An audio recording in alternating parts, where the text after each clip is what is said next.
चलिए, electric flux क्या देखेंगे बच्चों? इलेक्ट्रिक फ्लक्स ये क्या होता है? देखो ध्यान से समझना। फ्लक्स मतलब टू फ्लो, समझना ध्यान से। जैसे मान लीजिए, मैं जो कहूंगा वैसे समझिएगा। मान लीजिए इस क्लास में इस गेट से 10 बच्चे इन हुए, अंदर आए। अरे भाई हाँ है ना? और बाहर कोई नहीं गया, बाहर कोई, टोटल कितने अंदर आए? तो ये इनफ्लो हो गया। क्या हो गया ये? समझ गए कि नहीं? अच्छा, और अब मान के चलिए एक केस बनी, ये बना केस 2। मान लीजिए यहां से 10 बाहर चले गए। अरे भाई हाँ है ना? नेट, तो ये क्या बना? आउटफ्लो। अब तीसरा केस, 10 आए और 10, अरे भाई हाँ है ना? इन साइमल्टेनियसली हुआ ये, इन और आउट। तो नेट कितना हुआ? इन और आउट कितना हुआ? टोटल इनफ्लो या आउटफ्लो क्या बोलेंगे? समझ गए ना? अब बिल्कुल जो लड़के मैंने बोला उसे इलेक्ट्रिक फील्ड लाइन समझो, और ये जो रूम था इसे गॉसियन सरफेस बोलेंगे आगे चल के। समझ गए कि नहीं? अब देखिएगा, इलेक्ट्रिक फील्ड लाइन क्या होता है कि एक पर्टिकुलर एरिया को, समझ गए ना, एक गिवन एरिया को कितनी number of electric field lines cut कर रही हैं, कितनी इन हो रही हैं। अगर क्लोज है, अगर क्या है बोलो, क्लोज है सरफेस एरिया, तब तो इन और आउट का मतलब है। अगर ओपन है तो कोई मतलब नहीं है इन और आउट का। अरे भाई हाँ है ना? मान लो ये रूम पे छत नहीं है, कुछ नहीं है, ये दीवार है सिर्फ। अरे बोलो क्या है? सिर्फ। तो उधर भी खुला एरिया, इधर भी खुला एरिया। अगर लड़का इधर से इधर जाएगा, इधर से उधर जाएगा, तो इन और आउट का कोई मतलब है क्या? हमेशा आउट ही बोलेंगे कि भाई इस गेट से बाहर गया, या इधर से उधर गया, या उधर से। इन और आउट का कोई सेंस, इन और आउट का सेंस कब बनेगा बोलिए? क्लोज सरफेस में। कब बनेगा? पहले तो इतना क्लियर है। अरे भाई हाँ या ना? तो देखिए, अगर मान लो मान लो ये जो हाथ है मेरा, इतना एरिया, इसमें 50 इलेक्ट्रिक लाइंस क्रॉस करी इसे परपेंडिकुलरली, समझ गए ना?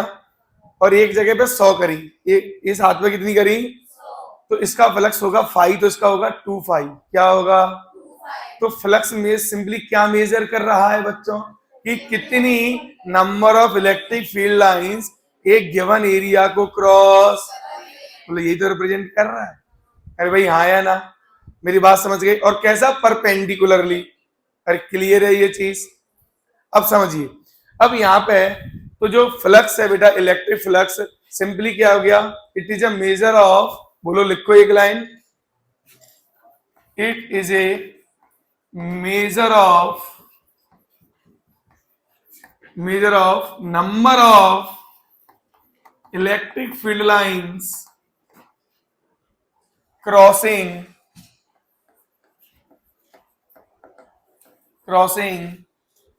perpendicularly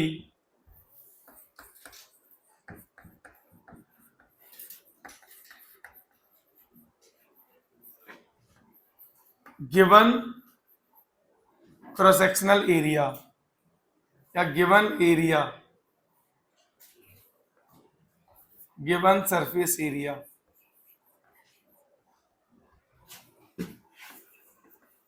समझ गए ना बेटा? फ्लक्स का मतलब मैंने क्या बताया बोलो? क्या बताया? To flow. अरे भाई हाँ है ना? और ये फ्लो कैसा होता है? इन फ्लो। अगर क्लोज सरफेस है, फॉर क्लोज सरफेस इनवर्ड, मतलब इन फ्लो हो सकता है, आउट फ्लो हो सकता है। अरे भाई हाँ है ना? क्लियर है ये? जैसे मान लीजिए, ध्यान दीजिएगा, एक क्लोज सरफेस है। कैसी सरफेस है ये? क्लोज सरफेस है, स्पेरिकल सरफेस है। कैसा है ये? स्पेरिकल सरफेस है। तो यहां पे मान लो एक पॉजिटिव चार्ज रखा है, इलेक्ट्रिक लाइंस ऐसे जाएंगी क्या? मुझे नहीं लग रहा कि आपको समझ आ रहा है। ये आ रहा है या नहीं आ रहा है? तो नेट क्या हो रहा है बताओ यहाँ? आउटफ्लो। क्या हो रहा है? अरे नेट इलेक्ट्रिक लाइंस कहां जा रही हैं? तो ये किसका एग्जांपल हो गया? आउटफ्लो। अच्छा, यहां बताइए, अगर यहाँ पे नेट नेगेटिव चार्ज है तो रेडियली इनवर्ड आएंगे ना ये, तो नेट क्या हुआ बोलो? ये इन फ्लो। अच्छा, और एक और केस बोलो बेटा, लो डायपोल ही हमने चिपका दिया अंदर, नहीं समझे, जितना प्लस उतना, इसका मतलब क्या हुआ कि 10 इलेक्ट्रिक लाइन अंदर आ रही होंगी तो 10 साथ में, नहीं आया बात समझ, अरे भाई आया ना, तो यहाँ पे अंदर आया मान लो नेगेटिव की वजह से, अरे बोलिए अंदर आया, जितना अंदर आया बच्चा उतना ही कहां चला गया, बोलिए बाहर चला गया। क्लियर है ये चीज, अरे बोलिए, तो यहाँ पे नो नेट फ्लो, तो फ्लो ही नहीं है, फ्लो ही नहीं है तो फ्लक्स कितना होगा बोलिए, और फ्लक्स को रिप्रेजेंट करेंगे हम किससे बोलो, फाई से, किससे रिप्रेजेंट करेंगे, तो बेटा यहाँ पे अच्छा यहाँ पे फ्लक्स कैसा हो जाएगा बोलिए, इनफ्लो है ना, अंदर की तरफ है तो नेगेटिव, इनवर्ड को क्या बोलेंगे हम लोग, और आउटफ्लो को क्या बोलेंगे बोलिए, पॉजिटिव। क्लियर है ये चीज, अरे हाँ या ना, चलिए और क्या कह सकते हैं इसको, और कैसे डिफाइन कर सकते हैं बोलिए मैथमेटिकली, और क्या ऐसे कहते हैं कि electric flux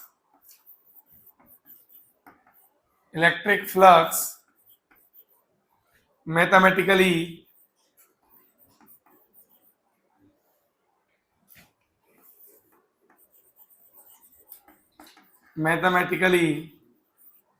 defined as product of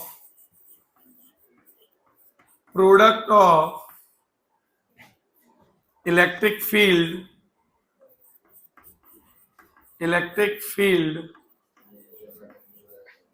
है ना, एंड एरिया परपेंडिकुलर किसके, टू इलेक्ट्रिक फील्ड, है ना, अरे बोलो यही तो हुआ।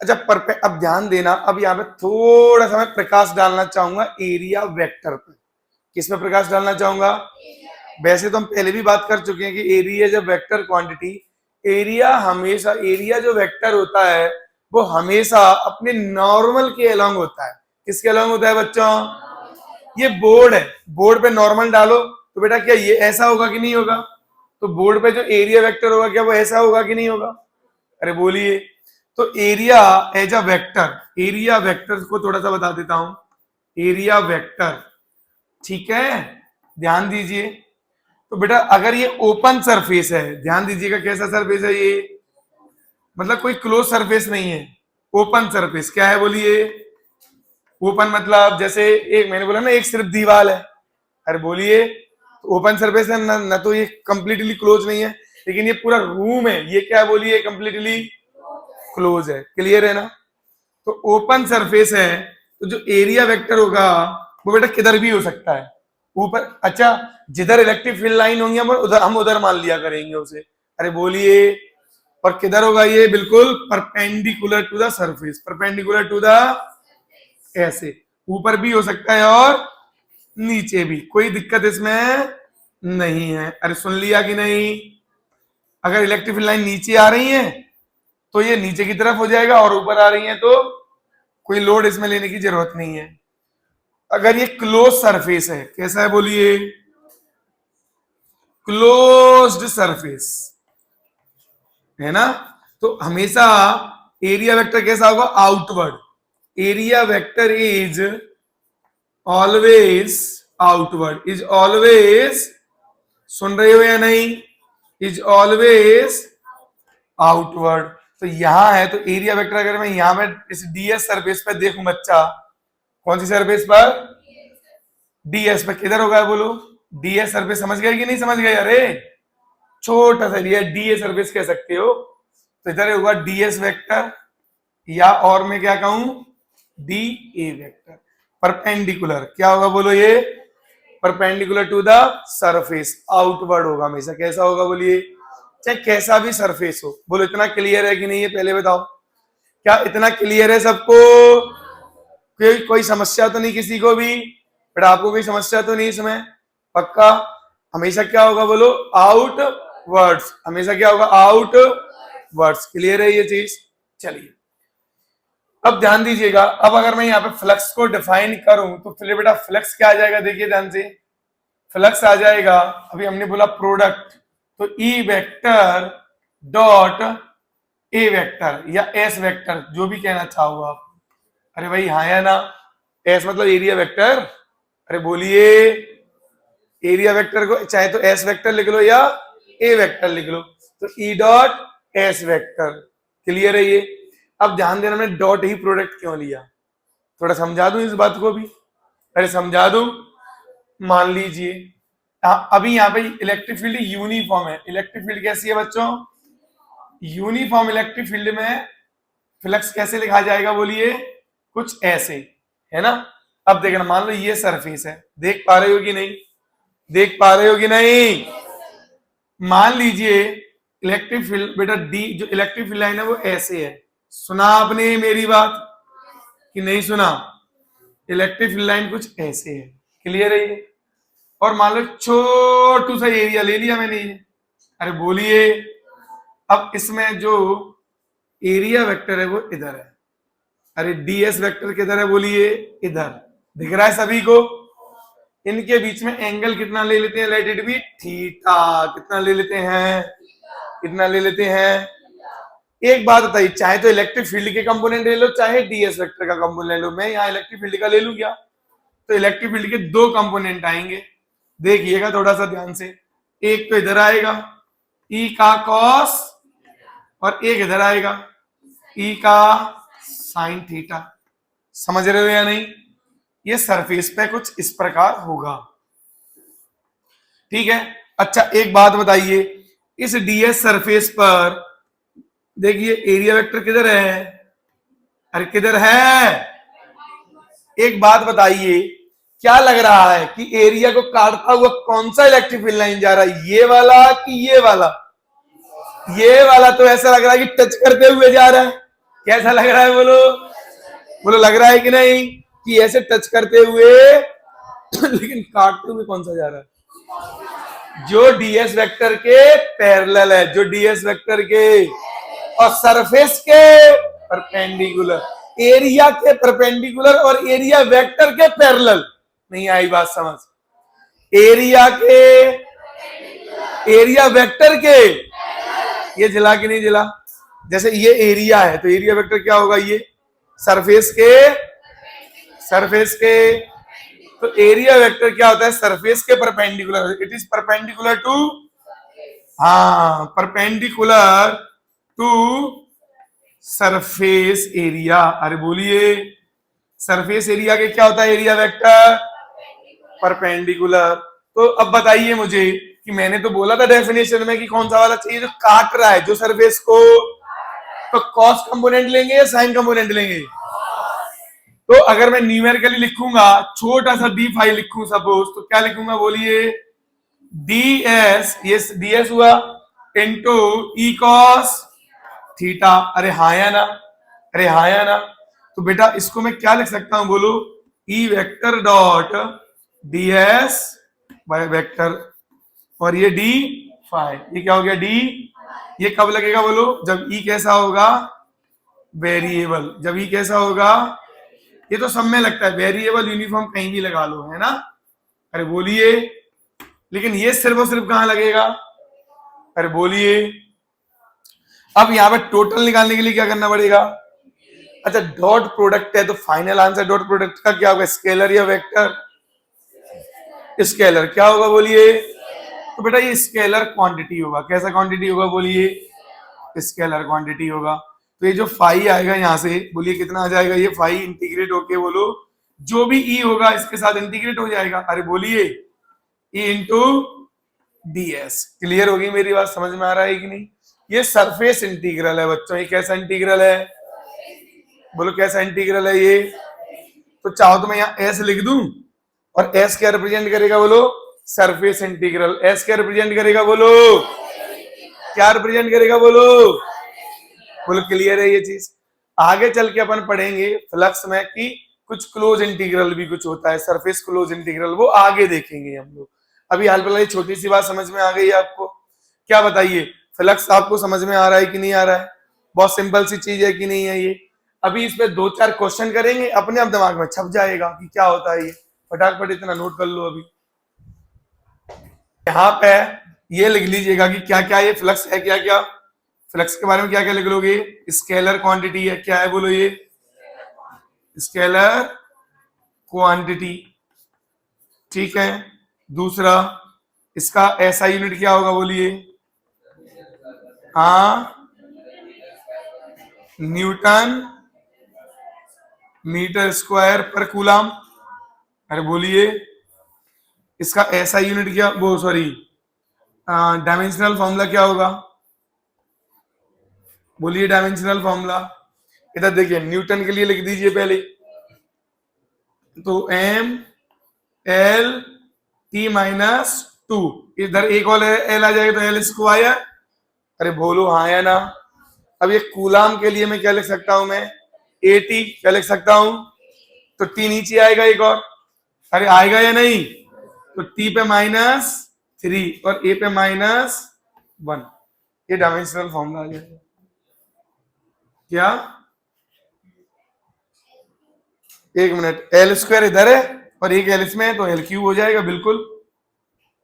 तो एम एल क्यूब टी -3 ए पे -1। क्लियर है ये चीज? अरे भाई हाँ या ना? कोई दिक्कत तो नहीं?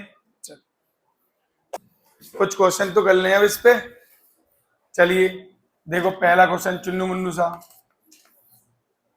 ए वेक्टर बराबर 2i cap -3j cap +4k cap area vector है, एंड इलेक्ट्रिक फील्ड बराबर 3i 4j -2k +2k cap newton coulomb. ये मीटर स्क्वायर में है।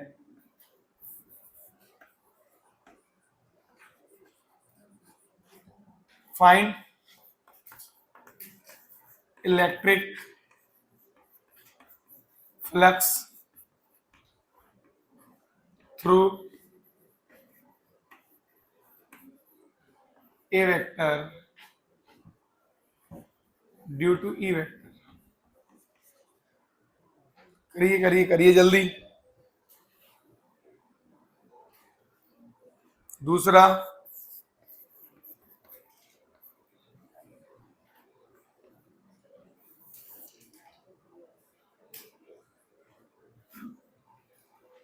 इलेक्ट्रिक फील्ड बराबर 3i 4j +5 या -5k present in space, find flux through disk, flux through disk of radius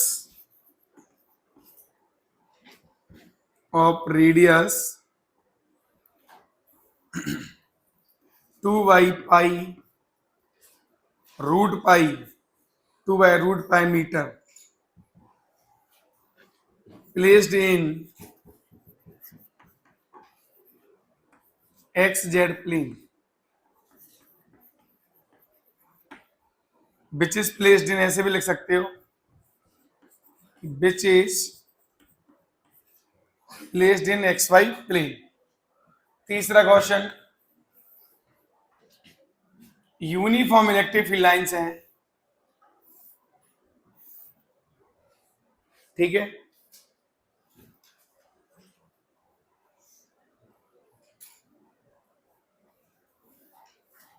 और आपको बताना है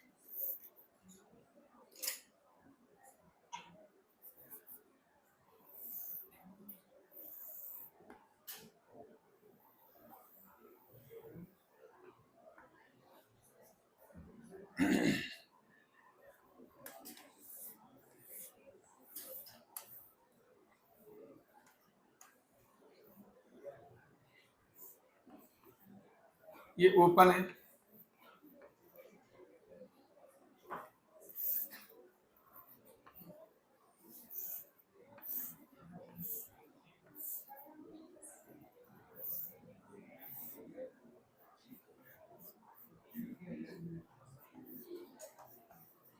डिस्क,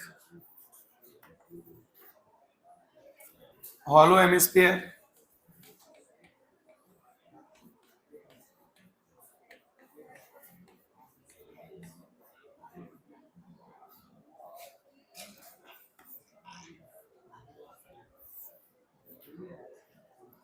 तीसरा केस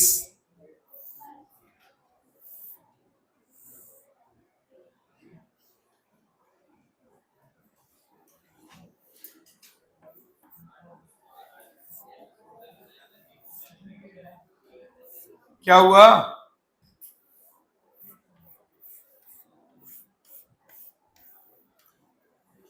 इलेक्ट्रिक फील्ड ई है यहाँ पे, है ना, अमाउंट में। चौथा case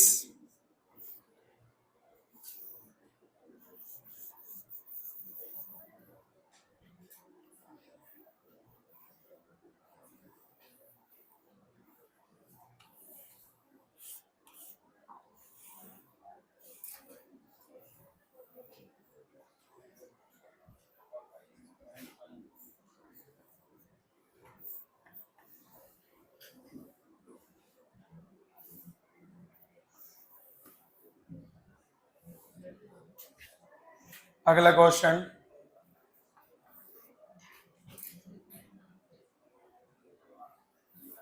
again uniform electric field line,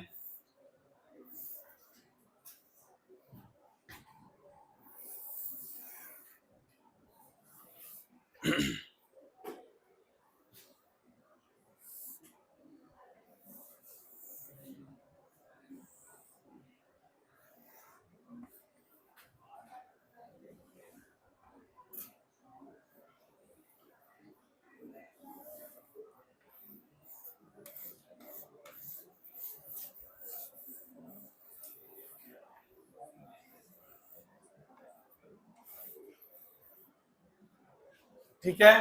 ये देखो, ये मटका जैसा नहीं है, अरे मटका जैसा है ना ये, बिल्कुल वैसा ही है, समझ गए ना, चारों तरफ से ठीक ठाक है, बस जैसे मटके से पानी निकालने के लिए उसको ओपन होता है ना गर्दन, वैसे ही ओपन है यहाँ पे। क्लियर है ये। पांचवा, फिर से uniform electric field line,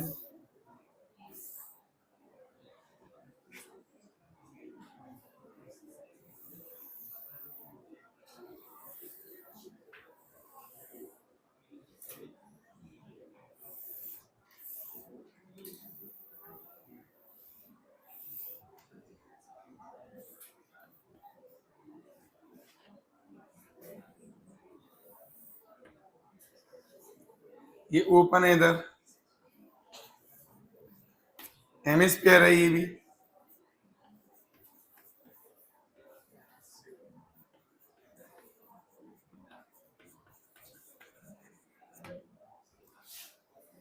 case ए है इसमें, केस बी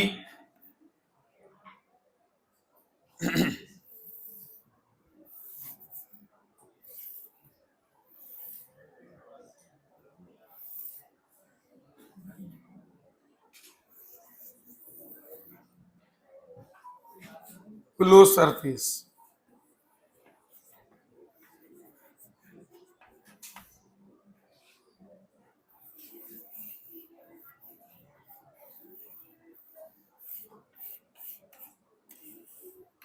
सब जगह पे यूनिफॉर्म इलेक्ट्रिक फील्ड लाइन है, ये यूनिफॉर्म है,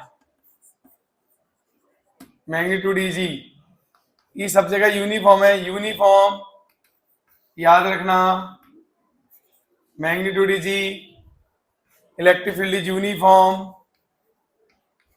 याद रखिएगा ये बात।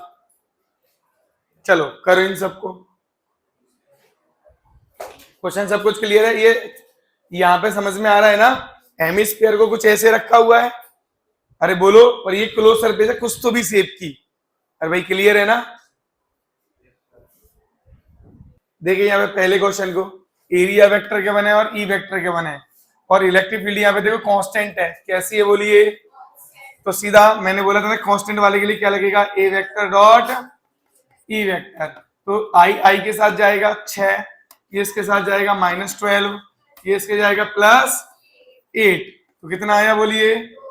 2। यूनिट तो हमें पता ही है, न्यूटन कूलम मीटर स्क्वायर। अरे भाई हाँ है ना, कोई समस्या तो नहीं यहाँ पे। चलिए अच्छा, बोल्ट में अगर यूनिट मुझे बोल्ट में कभी दिया हो तो बेटा देखो, इलेक्ट्रिक फील्ड इंटू 1 मीटर छुड़ा लू यहां से। अरे बोलो, तो न्यूटन पर कूलम इंटू मीटर क्या बन जाएगा? 1 वोल्ट। क्या बन जाएगा? ई डॉट डी वोल्ट बन जाएगा। तो वोल्ट मीटर ये भी यूनिट हो सकती है। अरे बोलिए, याद रखना। चलो अब यहाँ पे आ जाइए, ये कितना आसान है, बिल्कुल ऐसा ही क्वेश्चन है बट लैंग्वेज बदल दिया है मैंने। एक डिस्क है, क्या है एक? हाँ, एक डिस्क है जो किस प्लेन में पड़ी हुई है? एक्स जेड प्लेन में। अरे बोलिए, समझ में आ रहा है कि नहीं? ये है वाई, ये कौन है? एक्स, और ये कौन है? जेड। तो इस प्लेन में ऐसे पड़ी हुई है, तो किसके परपेंडिकुलर होगा? बोलो इसके परपेंडिकुलर कौन होगा? ये वाई वाला। अरे जे कैप वाला। अरे आया कि नहीं आया? अरे भाई आया ना। तो बस इसका एरिया हमें पता ही है, पाई आर स्क्वायर होगा जे के, और एरिया वेक्टर किधर होगा? जे की तरफ। किधर होगा? तो बस जे वाला कंपोनेंट, जे वाला इलेक्ट्रिक फील्ड लाइंस आएगा ओनली, ये वाला। बाकी सब तो कैसे हो जाएंगे इसके? ऐसे पैरेलल हो जाएंगी ना। अरे ऐसे और ऐसे पैरेलल, तो वो तो कुछ आएगा नहीं। जैसे ये डिस्क है मान लीजिए, तो बाकी तो इलेक्ट्रिक लाइन एक तो ऐसे निकलेगी तो कुछ भी तो नहीं काट रही, और ऐसे निकलेगी तो भी नहीं काट रही, बस काटेगी कौन सी वाली? बोलो, जे वाली। क्लियर है ये? तो आंसर आएगा, बोलो क्या आएगा इसमें? पाई आर स्क्वायर इंटू कितना है? ई। ई कौन सा वाला? जे वाला ओनली। अरे बोलो, ऐसे लिख दो ना फिर सीधा, ए वेक्टर डॉट ई वेक्टर, और ए वेक्टर कितना होगा बोलिए? पाई आर स्क्वायर, आर मतलब 2/पाई रूट पाई का होल स्क्वायर जे के। अरे बोलिए, और डॉट ई वेक्टर कितना है? ये जो भी दिया है 3i 4j प्लस -5k, तो जे के साथ आ जाएगा बस। तो आंसर कितना आ गया बोलो? पाई से पाई कट गया, 16 वोल्ट मीटर।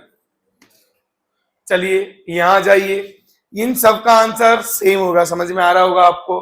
अब आप फील करो इस चीज को, सोचो, ये जितना ये एरिया है, यहाँ पे देखो डिस्क को, देखो यहाँ पे जैसे ये डिस्क होता मान लीजिए। अरे बोलो, ये जितना इसको कट करते हुए जाएगा इस एरिया को, क्या उतना ही तो पीछे जो भी सरफेस है उसको कट करेगा? अरे भाई हाँ या ना? मान लीजिए, ध्यान देना कि ये ढक्कन है ये। अरे भाई क्लियर है? ये इलेक्ट्रिक फील्ड लाइन से देखिए, ये क्या है बच्चों? ये इलेक्ट्रिक फील्ड लाइन से सारी। अरे क्लियर है ये? अब ये जैसे ये जितना इधर जाएगा, अब इधर कैसा भी शेप हो, लो ये समझना, ये ऐसे इधर ये शेप हो गया कुछ तो भी। अब यहाँ से ये जाएगा तो कितने को कट करते हुए निकलेगा? बोलो यहाँ पे ये। अरे जितना जाएगा उधर उतना ही तो इधर सर्फेस को कट करते हुए बाहर आएगा। तो जितना इस सर्कुलर एरिया को कट करेगा उतना ही तो पीछे चाहे जो भी सरफेस हो, चाहे जैसे भी शेप की, उसे कट करते हुए निकलेगा। तो जितना इस डिस्क पे होगा फ्लक्स, क्या पीछे वाली सरफेस से इसका कोई लेना देना? क्योंकि इलेक्ट्रिक फील्ड लाइन यूनिफॉर्म है। कैसी है बच्चे? तो समझ में आ रहा है? तो यहाँ पे जितना ही कट करेंगे, जहां पे जितना ऐसे ऐसे निकलेगा, बिल्कुल उतना ही इधर होगा। बोलो हाँ या ना? और उतना ही इधर होगा। क्लियर है कि नहीं है ये? अब चूंकि इधर सरफेस ज्यादा है, बच्चे ये सोचते हैं कि सर सरफेस तो उधर ज्यादा है, तो ई इंटू ए ज्यादा होना चाहिए। तो सरफेस ज्यादा है, तो बच्चों ये सोचो ना कि अगर ये इलेक्ट्रिक लाइंस ऐसे निकली है यहाँ पे ऐसे, तो यहाँ एरिया वेक्टर भी तो ऐसे था। अरे बोलिए, तो ये देखो, ये थीटा आएगा कि नहीं आएगा? तो बेटा सरफेस ज्यादा है तो उनके साथ में कॉस थीटा का मल्टीप्लाई आएगा कि नहीं आएगा? और हर बार कॉस थीटा का मल्टीप्लाई आएगा तो जो ज्यादा वाला फैक्टर था सरफेस का, उसको क्या कर देगा? वो कम कर देगा, क्योंकि कॉस थीटा तो क्या होगा जनरली 1 से छोटा। अरे आगे बात समझ? तो वो सब कुछ सॉल्व हो गया, कितना आ जाएगा बोलो? पाई आर स्क्वायर। और इन सारे केसेस में आंसर आएगा पाई आर स्क्वायर इंटू ई। कितना आंसर आएगा बोलिए? पीछे के शेप से कोई फर्क? क्लियर हो गया ये? अरे हाँ या ना? अब इसको देख लीजिए। अब देखिए, यहां से जो इलेक्ट्रिक लाइन निकलेगा ऐसे, ध्यान देना, ऐसे निकलेगा कि नहीं? तो यहाँ पे जितना ये इन हुआ उतना ही यहां से क्या हुआ ये, तो इतनी सरफेस से यहां तक तो कुछ भी फ्लक्स नहीं आने वाला, बोलो हाँ या ना। अरे बताइए यार। अच्छा, जो इधर कट करेगा वो, जो इधर कट करेगा सोचो, वो तो इधर ओपन है ना, तो ये तो एक ही बार कट किया ना सिर्फ यहां। अरे बोलिए, तो यहां जितना इन होगा यहाँ पे, वो तो यहाँ तो ओपन ही है। अरे बोलिए, तो एक ही बार तो कट हुआ बस, और कितने एरिया पे हुआ बोलो, कितने एरिया पे। अरे बोलिए, तो यहाँ इसका आंसर क्या आएगा, पाई ए स्क्वायर इंटू ई, सिर्फ इतना आएगा फ्लक्स। क्लियर है ये चीज? अरे भाई क्लियर है? अब यहाँ पे मैंने थोड़ा समझाने के लिए दिया हुआ है कि ये यहाँ पे किस प्रकार जीरो हो रहा है फ्लक्स, थोड़ा सा मैथमेटिकली बताता हूं। मान लीजिए ये इलेक्ट्रिक लाइन ऐसे निकल गई होगी, यहां से मान लीजिए ये नॉर्मल है, सेंटर से ऐसी नॉर्मल आएगी कि नहीं आएगी? क्लियर है या नहीं है? चलिए, ये एंगल मान लीजिए थीटा होता, कितना होता, तो ये एंगल भी कितना होता, थीटा। तो ये एंगल भी मान लीजिए इधर जो है डीएस वेक्टर होगा, कौन होगा बच्चे, नॉर्मल के अलावा। इधर कौन है, ई वेक्टर, कौन है, तो इधर डीएस पे कितना फ्लक्स आएगा, डीएस ई कॉस थीटा आएगा कि नहीं आएगा? भाई हाँ या ना बोलना पड़ता है। यहां पे आप देखोगे ये एंगल थीटा है, लेकिन इलेक्ट्रिक फील्ड तो लाइन ऐसे है ना, और डीएस वेक्टर कुछ ऐसे है, तो जो ये एंगल थीटा है, तो ये एंगल कितना हुआ इलेक्ट्रिक फील्ड और इसके बीच में, 180 माइनस। तो यहां पे जब फ्लक्स लिखोगे आप, यहां पे आपने डी फाई लिखा, कुछ डी फाई 1 लिखा मान लो, यहां डी फाई 2 लिखो तो जरा कितना आएगा, E into DS into cos 180 minus theta. तो ये कितना होगा, सेकंड क्वाड्रेंट में कॉस माइनस थीटा होगा कि नहीं? तो ये आंसर कितना आ जाएगा, minus E into DS cos theta. अब आप इस डीएस के करस्पॉन्डिंग इस डीएस को जोड़ो फ्लक्स, तो कितना आया, ऐसे हर किसी के करस्पॉन्डिंग कितना आ जाएगा। अरे भाई हाँ या ना? यहां से ये भी प्रूव हो गया कि अगर ये क्लोज होता तो वहां पे भी बिल्कुल यही हो रहा होगा, हर किसी क्लोज सरफेस में भी तो यही हो रहा होगा। बोलो बात समझ में आई कि नहीं आई? अच्छा, यहाँ ये ओपन है, तो ऐसे तो कोई जा ही नहीं रहा है इसमें। अरे बोलिए यार, ऐसे कोई जा रहा है क्या? नहीं। तो इसलिए यहाँ भी नेट फ्लक्स कितना आएगा बोलिए, यहाँ नेट फाई कितना, आंसर कितना आ गया बोलो, जीरो। प्रूव हो गया कि नहीं? और क्लोज सरफेस है अगर यूनिफॉर्म इलेक्ट्रिक फील्ड में, तो 100% फ्लक्स इज जीरो। क्लियर है ये चीज? प्रूव आप ऐसे कर सकते हो। यहां तक कोई समस्या तो नहीं? यहां तक कोई समस्या तो नहीं? कोई समस्या तो नहीं? एक क्वेश्चन यहाँ पे मुझे थोड़ा और बताने दीजिए कि इसी प्रकार में, इस तरीके में एक और क्या क्वेश्चन आ सकता है, थोड़ा देखना। अगर इलेक्ट्रिक फील्ड लाइंस ऐसे हैं, रेडियली आउटवर्ड, कैसे हैं, और ऐसे हैं कि देखिए E बराबर ई नॉट आर वाई आर, कुछ ऐसा है, मतलब आर ये किसके तरह, आर वेक्टर के अलोंग, आर वेक्टर के रेडियली आउटवर्ड बोलते हैं इसे, रेडियली आउटवर्ड है ये, रेडियली, हाँ ऐसे लिखा होगा लैंग्वेज में, ओके। तो अब देखना आंसर पे, तो इलेक्ट्रिक फील्ड लाइंस पता कैसे होंगी, यहाँ पे सेंटर से आर की तरफ, आर वेक्टर से इधर ऐसे होगा ना, इलेक्ट्रिक फील्ड भी ऐसे ही होगी, यहाँ पे भी ऐसे, यहाँ पे भी ऐसे, यहाँ पे भी ऐसे। तो इस बार क्या हो रहा है, आप फील कर पा रहे हो कि हर इलेक्ट्रिक फील्ड लाइंस परपेंडिकुलर है? अरे बोलिए, और कौन से वाले एरिया पे, कंप्लीट जो एरिया है कितना, 2 पाई आर स्क्वायर होगा ना। अरे होगा कि नहीं होगा? तो हेमिस्फीयर का एरिया कितना होगा, 2 पाई। तो पूरे एरिया पे कैसा है, ये परपेंडिकुलर है कि नहीं है, तो एरिया वेक्टर के पैरेलल हो जाएगा कि नहीं? तो यहाँ पे ये क्या होगा, वेरिएबल है इलेक्ट्रिक फील्ड, यूनिफॉर्म तो नहीं है, कैसी है ये, तो यहाँ पे इलेक्ट्रिक फील्ड कितनी होगी, आर डिस्टेंस पे कितनी होगी, कैपिटल आर रख देंगे तो ई नॉट हो जाएगा कि नहीं हो जाएगा? अरे आर का वैल्यू कितना रख देंगे, आर, कैपिटल आर। तो इस पॉइंट पे जो इलेक्ट्रिक फील्ड आएगी बेटा वो कितनी आ जाएगी, ई का magnitude E naught R into R, R से आर, तो बेटा कितना आएगा, यहाँ पे फ्लक्स कितना आएगा बोलिए, हाँ यहाँ पे आएगा E naught into 2 pi r square. तो कब ये 2 पाई आर स्क्वायर आएगा, ये समझ में आ गया कि नहीं आ गया? अरे बोलिए, यहाँ पे ऐसा नहीं हो रहा था, यहाँ पे सारी इलेक्ट्रिक लाइन ऐसे निकल रही थी, रेडियली आउटवर्ड नहीं थी। अरे बोलिए, तो हर बार cos थीटा आ रहा था, यहाँ पे क्या आ रहा था, यहाँ पे cos थीटा की वैल्यू हमेशा कितनी है, 0। कितनी है बोलिए, सॉरी थीटा की वैल्यू 0, cos थीटा की वैल्यू 1, cos थीटा की वैल्यू, समझ में आ रही मेरी बात? तो यहाँ पे हमेशा ही क्या लगेंगे, cos 0। अरे बोलिए, तो वो कितना हो जाएगा 1। तो answer is E0 into 2πr²। समझ गए कि नहीं बच्चों? अब कुछ और भी क्वेश्चंस करेंगे, लेकिन वो करेंगे हम कब? कल। ठीक है, यहां तक कोई दिक्कत तो नहीं, कोई समस्या तो नहीं?